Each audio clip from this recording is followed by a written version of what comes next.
Department of Information Technology, Government of Goa. We would like to showcase the implementation of e-district project.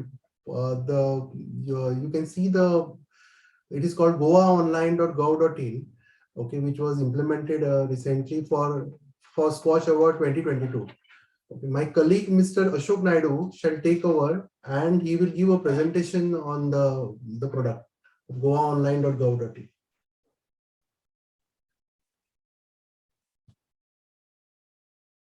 Ashok. Hello, good afternoon. Welcome to the presentation by DOIT Goa on e-district, which is our nomination for SKOCH Award 2022. In the coming slides, we shall see the following items that has been given in the slide. Let me start the slides for you. Goa envisaged the development of a portal for access to all government services online with the objective of providing easy, anywhere and anytime access to all government services of Goa, both information and transaction through a single window portal to ensure reliability, transparency, efficiency, and accountability. The solution was development of this portal as a government service delivery application called goaonline.gov.in.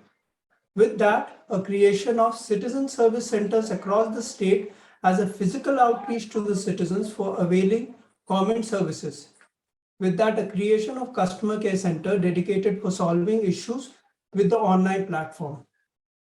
The Goa Online platform was launched with 12 services, mostly from the Revenue Department on 17 May 2017. Goa Online portal has stood second in All India survey conducted by National E-Governance Service Delivery Assessment Service Delivery Platform. The project is now 5 years old with an unprecedented growth in Goa. We have currently 34 departments and are hosting 218 services on the e-district portal. As on date, 23 lakh plus applications have been received, 12 lakh plus certificates have been processed, and 10 lakh plus utility bills payments have been carried online. We have a user strength of 6.9 lakh users, which is almost 50% of Goa population. We also provide physical reach by having 7 citizen service centers, and which are further now expanded by including 355 village level entrepreneurs providing the services to citizens in far and remote areas. The online positive feedback is around 89% on the platform. We have also linked around 35,472 certificates with DigiLocker.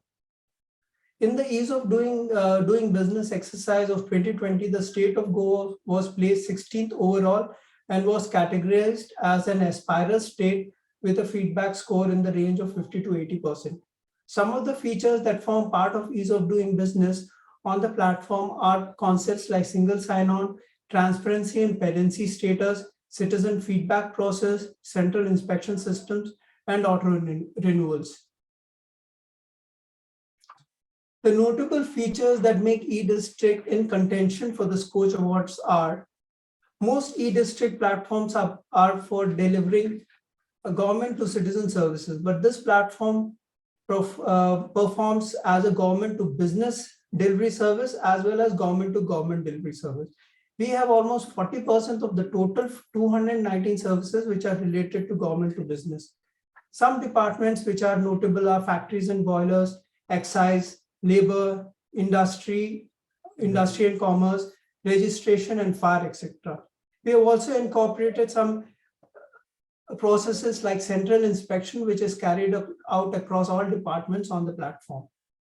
The timelines that define the pendency status have been set with respect to each department, and the same is available on the platform online for public access.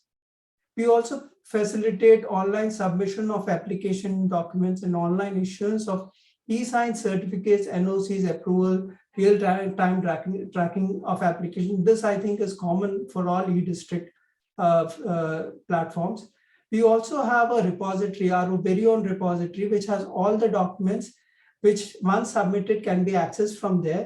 And even the issued documents are also available on the platform, so that for any other application, the documents can be easily accessed through the platform without scanning fresh documents. We have integrated with eTAL, DigiLocker, eSign, PayGov, Aadhaar, SMS, email, and RAS. And we have around 44 services, or I can say 44 citizen documents, which are available on DigiLocker from our platform. The integration of CSCs and VLEs is also something that we can talk about. In this case, we have extended previously 7 service delivery centers to around 355 by utilizing the VLEs, village level entrepreneurs, which were available at the grassroots level. We have developed the platform based on MITRE standards, and this has been security audited through certain empaneled vendors. Our comprehensive dashboard shows the pendency status with use of service and other statistical information. There have been several enhancements that have been done on the e-district project. First and the foremost that comes to mind is the no visit to no document. We would like to achieve performance by having no citizen visiting an office or carrying a document. All the information should be available online, which can be attached to the application.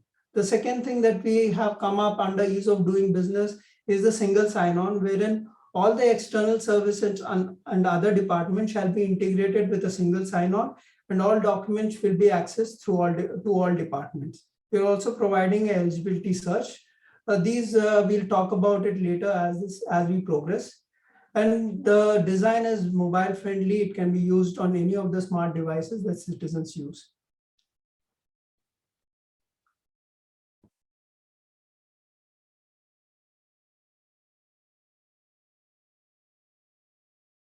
Some of the challenges that we have faced during the project. Departments were initially reluctant to have a system that will guide their actions. During the training, it was shown that the system not only supports their work, but also enables them to perform better. Sensitizing government functionaries and having Apex committee meetings and CS intervention whenever required, now we can proudly say that most of the departments are now aligned with the digital process flows. Addressing citizen awareness. Citizens were previously visiting the departments to process their applications. They had to be taught how to use the digital workflow. In that case, what we did was we had media campaigns, road shows like Jan Jagriti Abhiyan, Sarkar Tumcha Dwari, wherein the department went to each and every villages and explained the digital process flow. Now the CSCs, which are now become an integral part, and also the VLEs, which are very large in number, had to be integrated. They had to be shown that the processing of the application can be profitable to them. They also had to understand the government processes so that they could answer the citizen queries. For these trainings and programs were conducted by Department of IT so that proper VLE integration could take place at village level. The other important thing is the digitally signed documents. The department personnel were very unsure whether they could use the digital signature on documents and then issue it to citizens. And the citizens likewise were unsure whether these documents were actually authentic and could provide them services.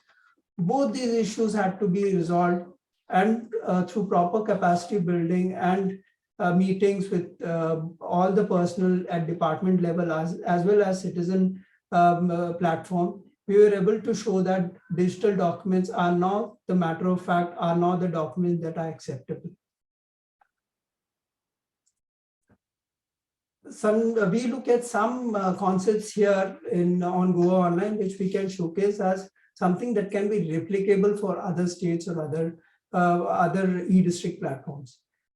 There are other departments with existing online services, and in order to onboard them, we have used a strategy in which we are not planning to set up the same system again on Goa Online. What we are doing is we are having a single sign-in through which you can access the other platforms, and wherein once the application is submitted on that platform, the status and other updates are again sent to the Goa Online platform against the application that was submitted. So the Goa online platform becomes a standard dashboard for citizens to know to apply for all government departments, as well as to know the status of the application. We also have a no visit to no document platform. This is in line with something like DigiLocker or API Setu, which is available at central level. We have built this platform at a state level where all the documents which are issued are available across all departments. Sometimes not only are citizen documents available, but also business documents, NOCs, everything is available on this platform. We have also had this approach of integrating BLEs with CSCs, which has increased the reach for this application to all corners of the state of Goa. I think this is something interesting which can be taken over by other departments. We also have a know your scheme, which is very popular, wherein the citizen follows a sequence of queries and receives schemes catering to their profile. Another thing that is important to us is transparency of government delivery, which is important to us, and it is related to accountability and governance. We take it seriously and we have it visible on the website as pendency status as well as citizenship feedback. We have also developed an API staging platform that allows testing of all APIs interfaces with other government services like DigiLocker, API Setu, etc. We are ahead of compliance for integrations as defined by the central government. Sir, sorry to interrupt you, like you have another 2 minutes. So we have two interfaces, which we technically, if I take you through the platform. One is for the citizen-friendly, citizen-facing platform, which is Goa Online, which is developed on the .NET platform. And the other is departmental portal, which is processing entire applications developed on Java open standards. The others are using UX-friendly design using Bootstrap, Ajax, jQuery. And we also have developed API for integration with other services. And this whole platform is deployed on NIC Cloud, which actually makes resources easier to manage. So the roadmap that we see for the future is that we need to make the e-district stronger as a single source for all application access, statuses, monitoring, etc.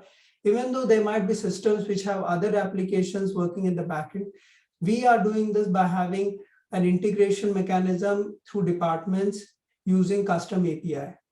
We want to change our monitoring of department performance from passive to active by having built-in rules which will escalate pendency status through notifications.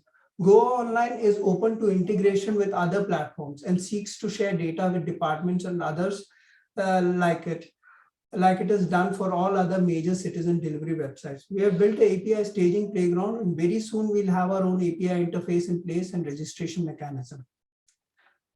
We are also in the process of building a database for citizens and use it for enabling better identification of schemes and also find how the scheme is implemented in terms of performance.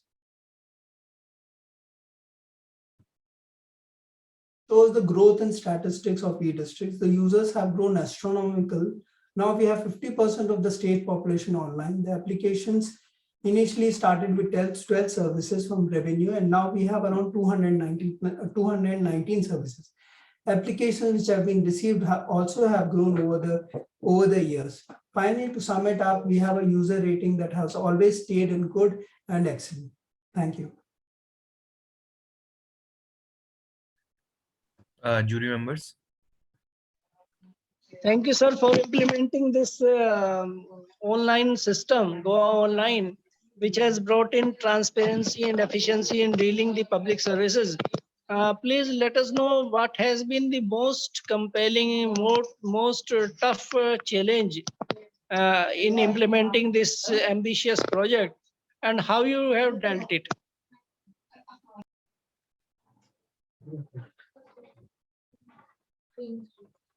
Sir, excuse me, sir, Ashok Naidu. So the challenges which I've mentioned basically is getting departments to come on board on this platform. The reluctance is severe in terms of public departments. And the other thing is digital process accountability, the e-signing mechanism, which we have used Aadhaar for e-sign. and then finally e-signing the documents that are issued. These I think were one of the challenges that we had to address, which require a lot of intervention through meetings and getting administrators involved. Thank you, please. Got it. Sir, in your last slide, who are the users who have given you excellent, very good, and not good?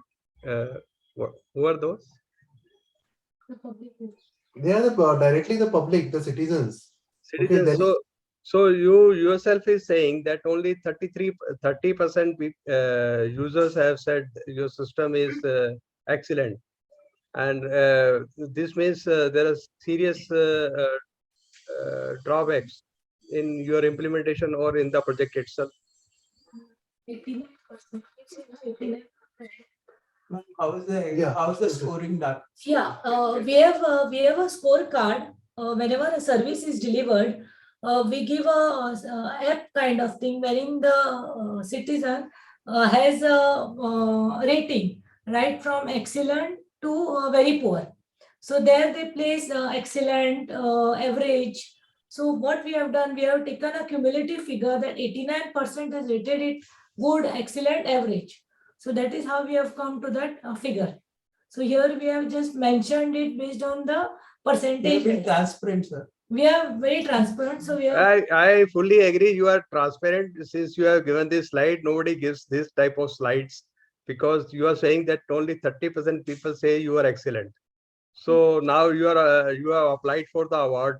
So if your system is not 100% excellent, then how can you win the award? My apprehension is that. So you justify that. You try to just. Yeah. So what we had done, since we wanted to put a slide of the ratings, what we did, we took a cumulative figure of all the services and all the transactions which are taken place by the public at large. So Ma'am, I understand that. Identified the. I understand that. Only thing I want to know, when your services will become 100% excellent, how much time you will take now? See, it is every time that it is improving. It is not at the same state which was there earlier.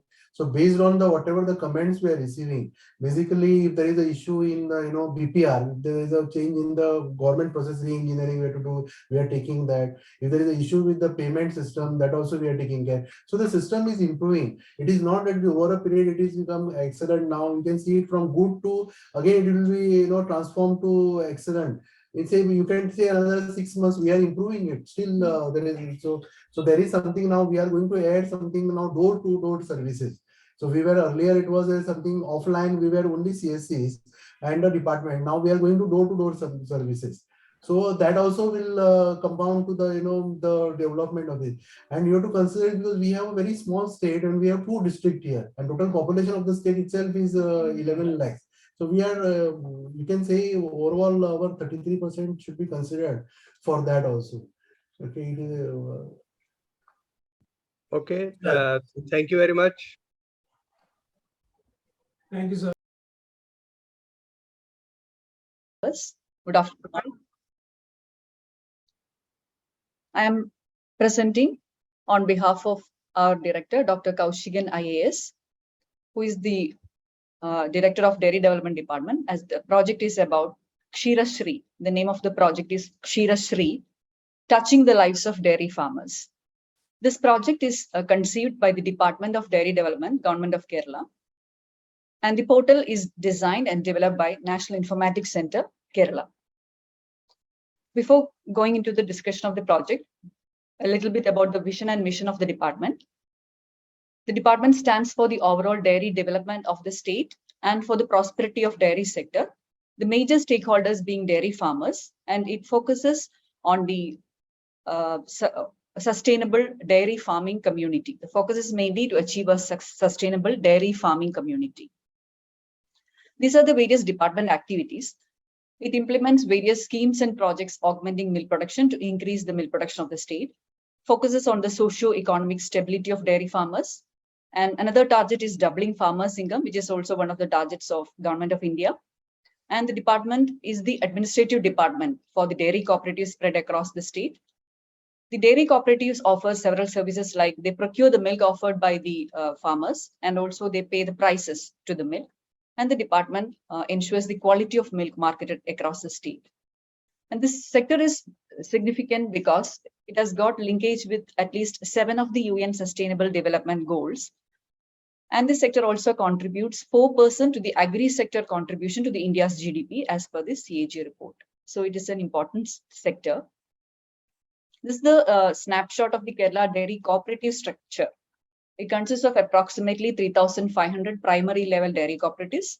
There are it's a 3-tier system, 3 regional unions, Trivandrum, Ernakulam, and Malabar. There is a federation, Apex Federation, Kerala Cooperative Milk Marketing Federation. There are 400 traditional societies in the state, and a department is the administrative department, and all the dairy cooperatives function according to the Kerala Cooperative Societies Act 1969. A little bit about the Anand pattern dairy cooperatives. It is a pattern spread across the country. We know it as a best example of what cooperatives can achieve when the farmers joined hands with technical people. Everywhere it is the same pattern. In Gujarat, we call it Amul. In Tamil Nadu, Avin. In Kerala, it is Milma. In Andhra, it is Vijaya. In Karnataka, it is Nandini. So the point to be noted is that any successful intervention in the sector can be replicated across the country very easily because it is a common pattern. Now, we were facing a problem. The problem is that we had multiple stakeholders in the sector, the major stakeholder being dairy farmers.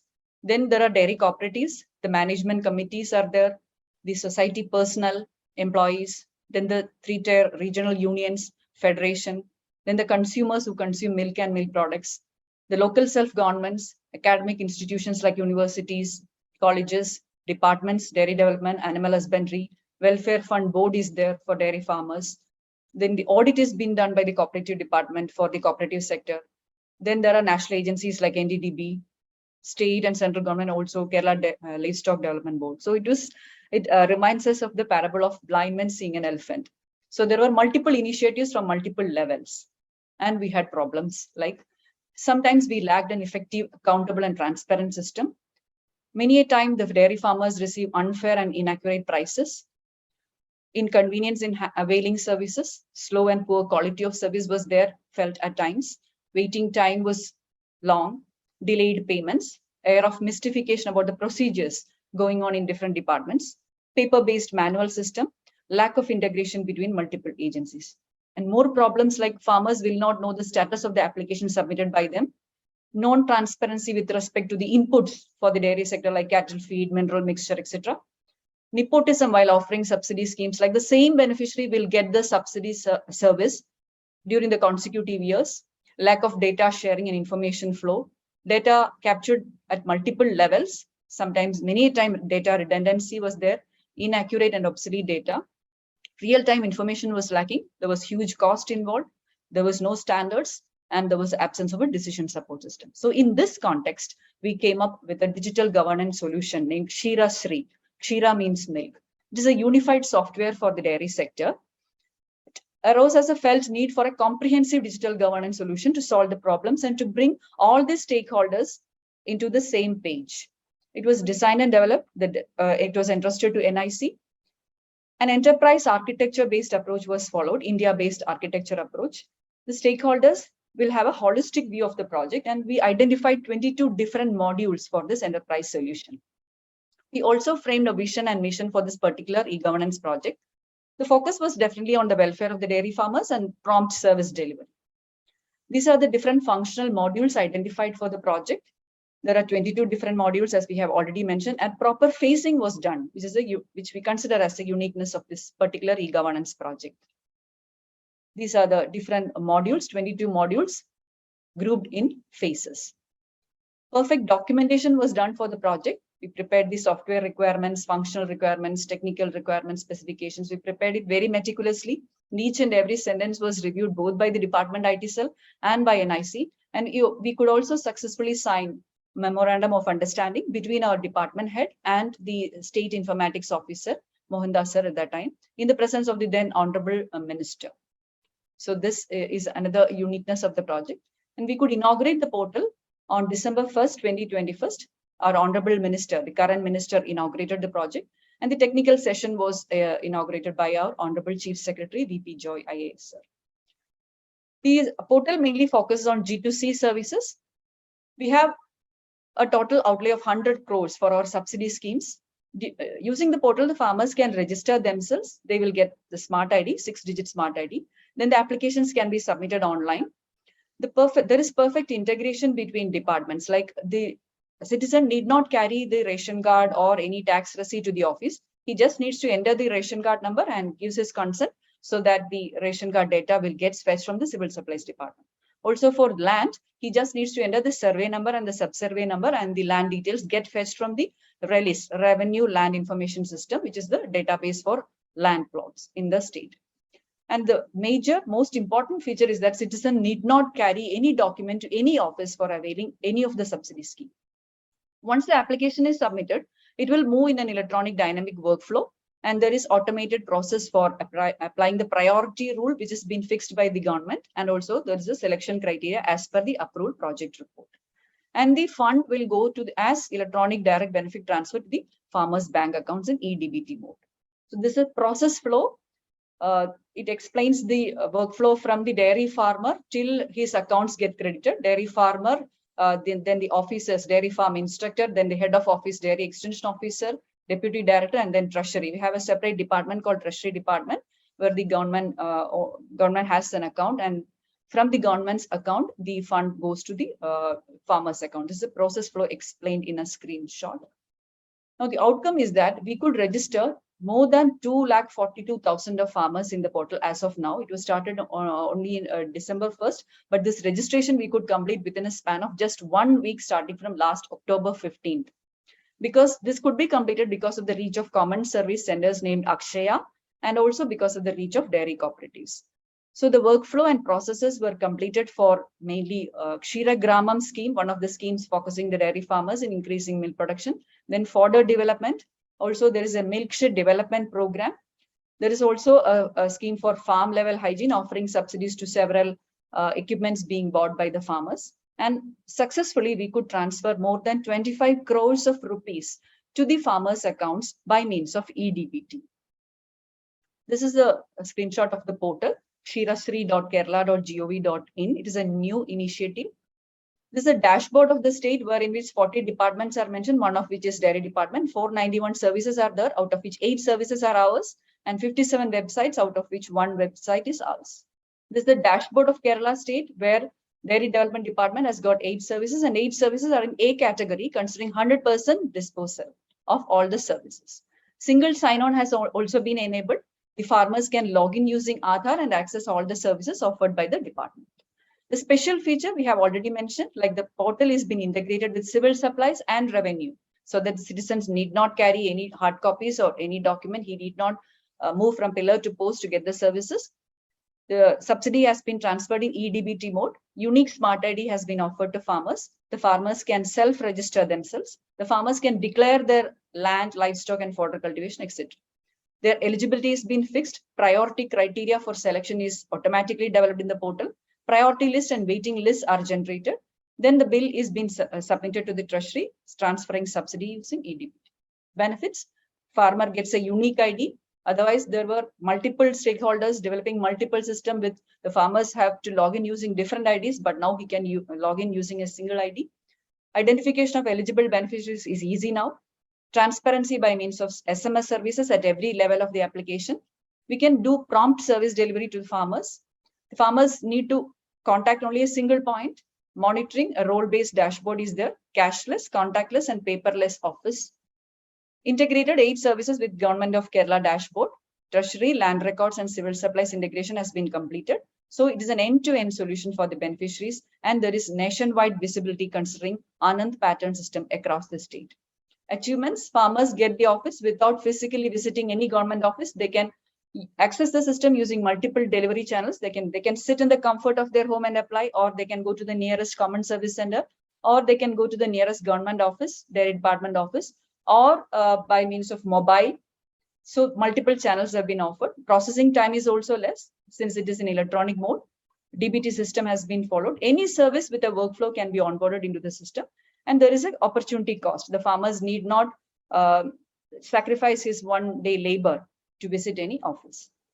So recently the Shirashri portal was in local leading newspapers, because before the festive, we have a festival called Onam here, or might be knowing. So before that Onam, we could transfer 25 crores of rupees to 1.5 lakhs of dairy farmers who was pouring milk into the dairy cooperative societies as part of milk incentive scheme. So that was a success being noted across the state.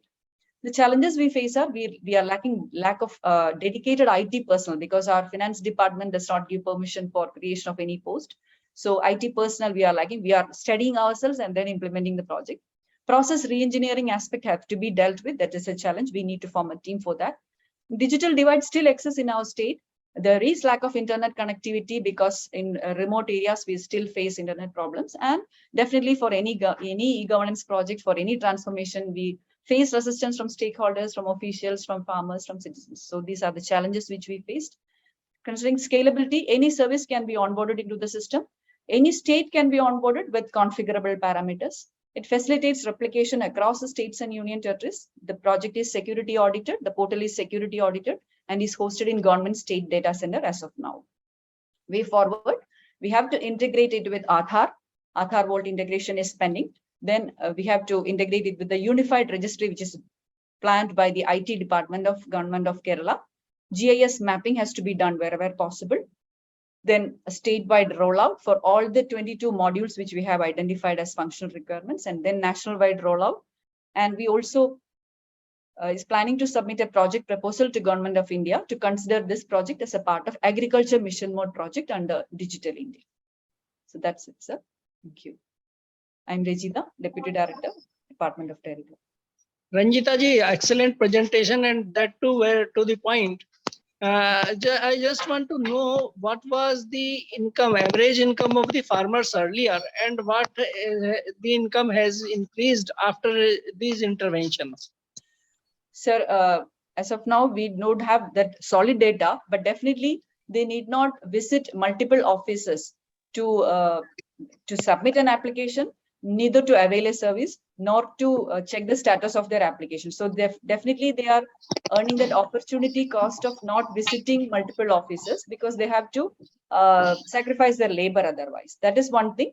And they need not pay any cost like transportation cost. And we are also offering milk incentive scheme as subsidy scheme to the dairy farmers. So it will reach the farmer's account directly. So there are several indirect costs which has been involved, which has been saved as part of this project. As part of any e-governance project, several indirect costs have been saved, sir. Okay, thank you, please. Thank you, sir. Ranjita ji, will you please tell me what is the status of other subsidies like electricity subsidy, water subsidy, fertilizer and seeds? Because various type of subsidies are being given to the farmers by the state. So is your portal is integrating every subsidy, or you are only limited to milk related subsidy? Actually, our portal, every service can be integrated to this portal, because it has been designed in such a manner, as we have already mentioned, a holistic approach has been adopted in designing the software. But different departments have to onboard. The different services have to be onboarded. As of now, we have integrated the subsidy services for the dairy farmers alone, but they might be receiving subsidy from, they might be eligible for receiving subsidy from other departments, like animal husbandry department is there, fisheries is there, agriculture is there. So once those services can be onboarded into the portal, they need to visit only this single portal and can avail all the services. Okay, so as of now, they might be visiting separate portals, but and sometimes it might be manual also, because most of the departments have not made their service online. So this is a great opportunity for the government and for the departments to use this particular portal. Okay. Since this matter is subsidy matter is very critical for upliftment of farmers, I think the state should take it a holistic approach, and all subsidies should be integrated at one place. Yes, sir, definitely. Okay, all the best. Thank you. Thank you, sir.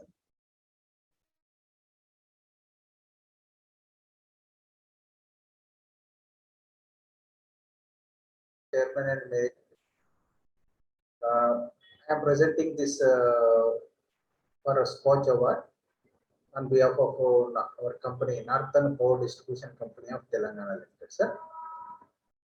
Firstly, I want to thank the jury members and also staff for organizing and also giving an opportunity for presenting our project IRDA GPRS enabled integrated SKOCH building, sir.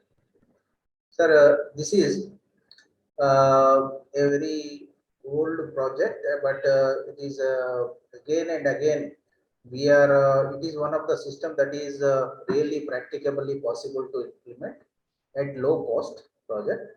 And this project was initially in the 2015 itself was recognized by the SKOCH and been awarded for this. And even after 7 years also, sir, this is the system and technology that has been very widely utilized in the entire utility sectors.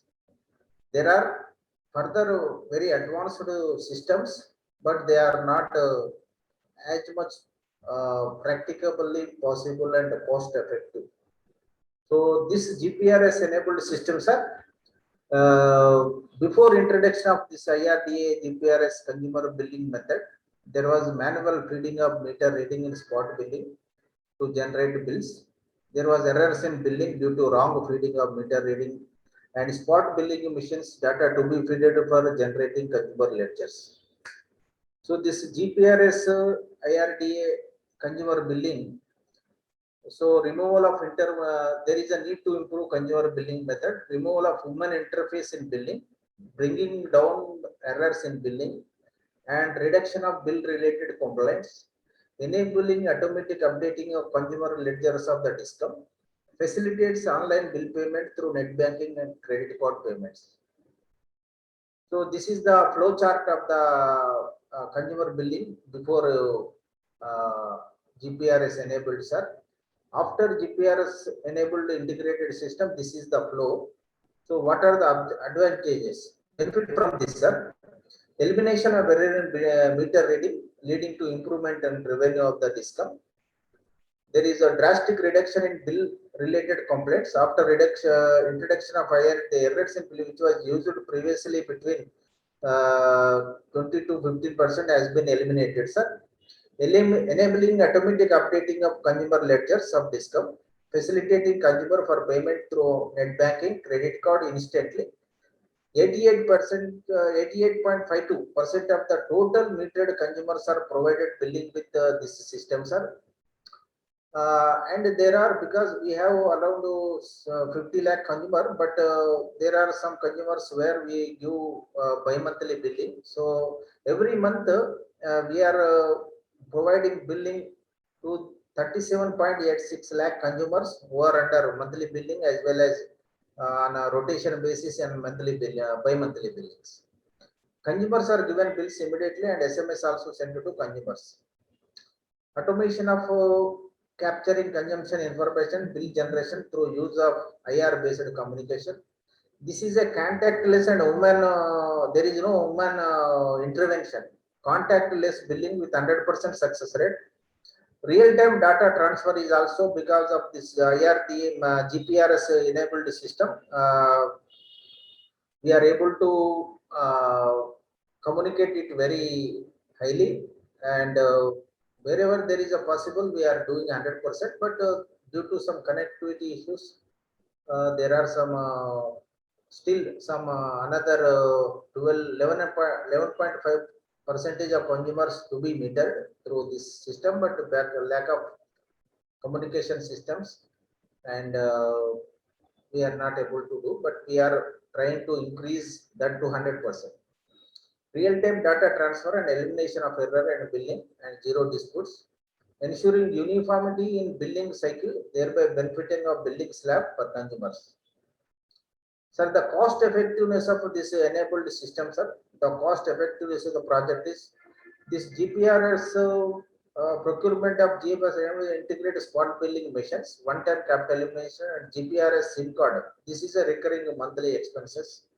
Cost of one phase IRDA meter is 800 rupees and three phase DTR is 2200 approximately, which is substantially lower than the smart meters, which are providing similar benefits of accurate meter reading without manual intervention. The average bill cost of billing is rupees 2 to 4 as compared to typical 6 to 10 rupees, 8 to 10 rupees for other billing methods. So, sir, this is a SKOCH award. We are thankful to the SKOCH, sir. This is initially first time recognized by the awarded by the SKOCH in the year 2015 itself, sir. This project has been really excellent. That time is we were just only 1 lakh or 3 lakh consumers we have done consumer billing through the PRS.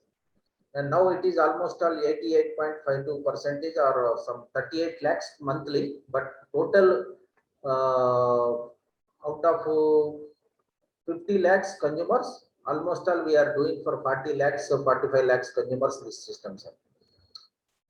This is also IPA Power Awards 22 and SKOCH also is honored with this award, sir, in the year 2022 also, sir.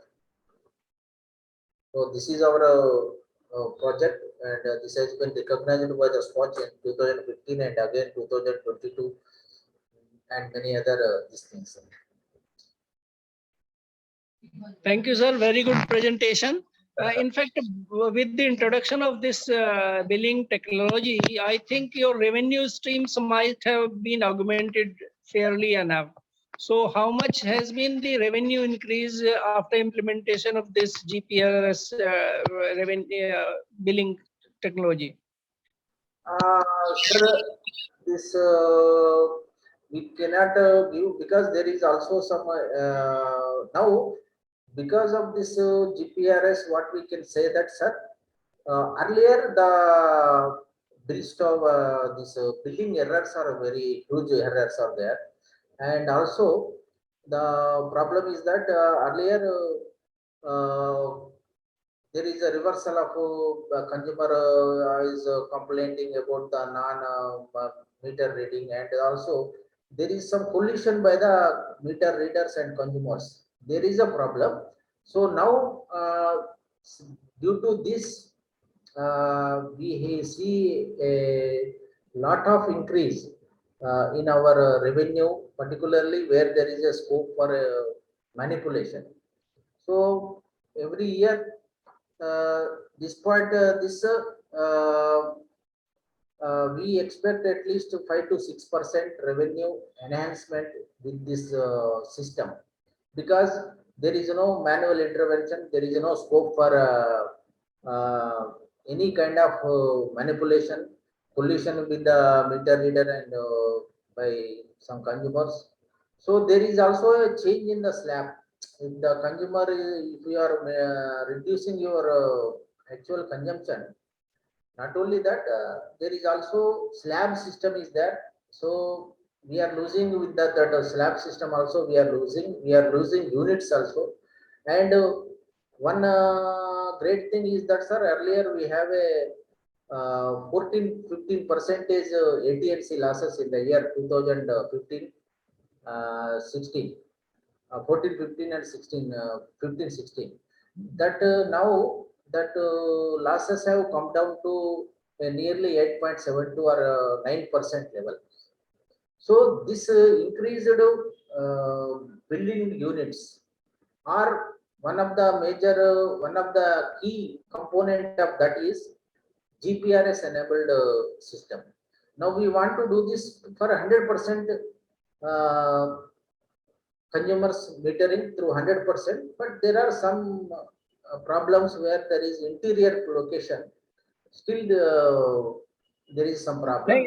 Thank you, sir. Got it. If 8% TND losses are more than good. Thank Yes. you. Yes. Sir, you have already won the award in 2015 for the same subject. So what is new this time?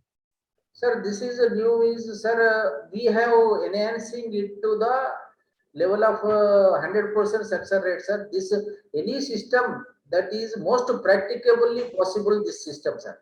This is a system, it is most practicable and cost effective and we want to make it 100%. Earlier it was 70%, 80%. Now it is 88.52, and this is more advanced, and though it is, there is some systems which are more advanced, like smart meter, but it is very practicably not possible, sir. This is a system which is more practicable and also giving same kind of benefits, literally. So you are only now you are saying that previously 70% consumers were covered under this billing system. Now you are trying to do it 100%. Yes, sir. We want to increase to 100%. So that is correct, but there is no innovation now as going from 70 to 100%. Already you have won the award. Your project was appreciated. Yes, sir. Thank you.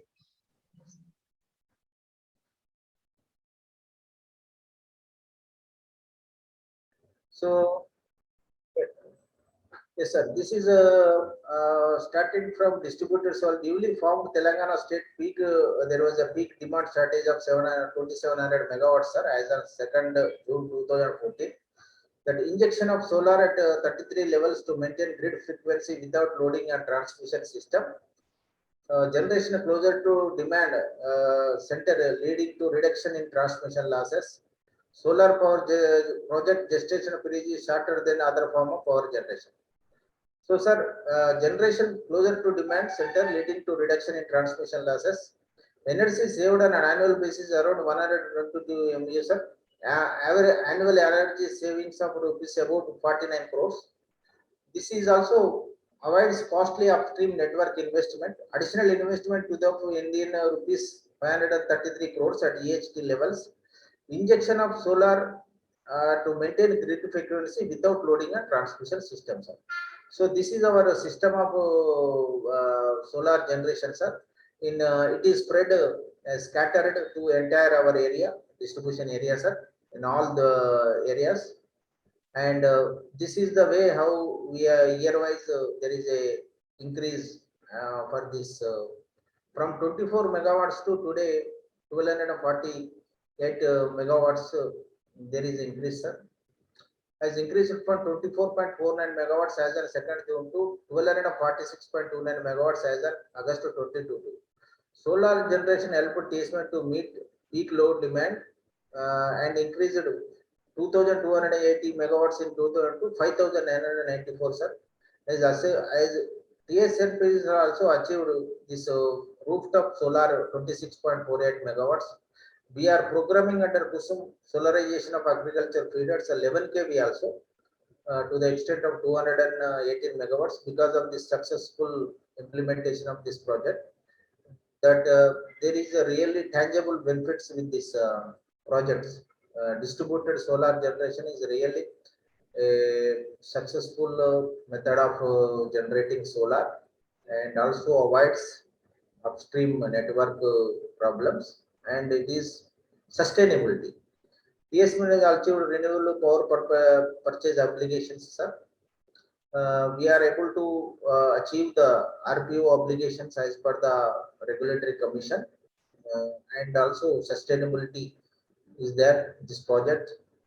So, sir, this is the SKOCH Awards 2018, and PSC governance now SKOCH Award 21, Green Urja Awards, Governance Now Awards, India Green Energy Award, UPI Awards, and SKOCH 22 also is awarded this project, sir. This is a good project, sir. Whatever the project we have selected, they are sustainable, and this has been implemented by the throughout the country. And the basic question, the basic advantage of this is that, sir, the solar generation is at local area, and we are continuing to increase this solar generation year on year, since there are tangible benefits with this system, and there is also energy losses also reducing with this system.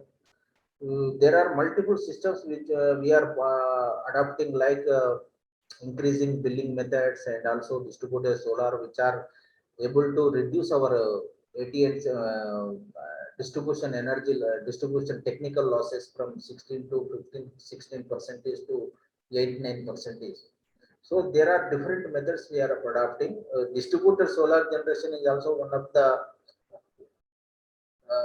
very sustainable model of solar generation, and is also have very less energy losses and also cost effective, and is also creating local employment at places in rural areas wherever there is a demand. So this system we are again there is a substantial growth in our solar generation, sir. This innovation. So again we are presenting to the Scotch for this project.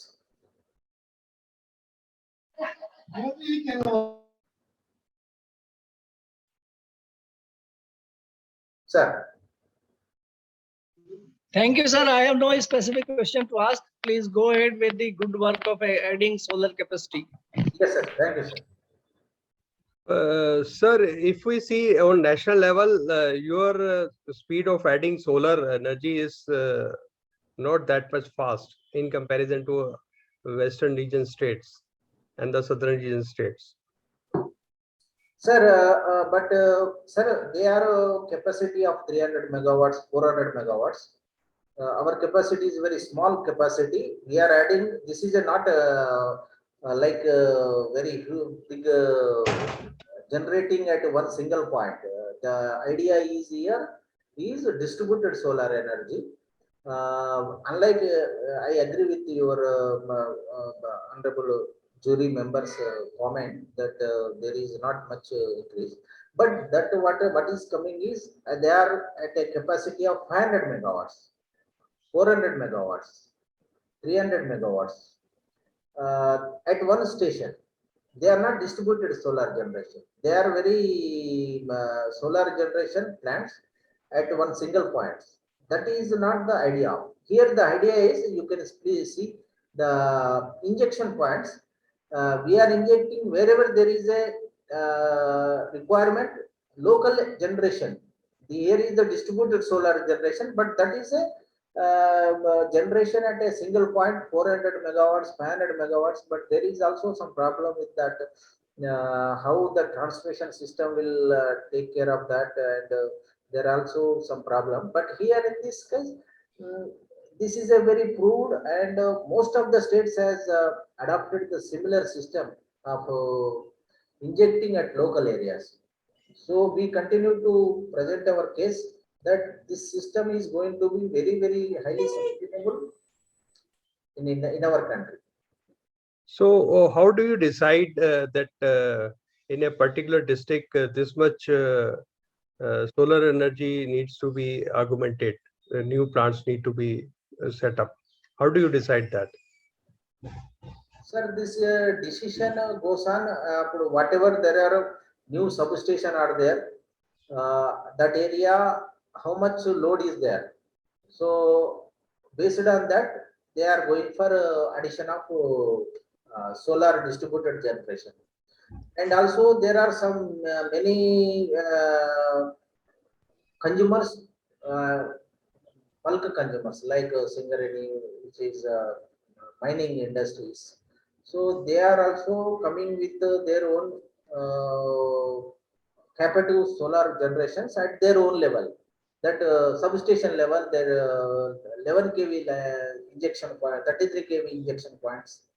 So that area, how much is solar is there, and how much is demand is there. Based on that, they are approving the new establishment of new distributed solar generation points. Thank you, sir. Thank you.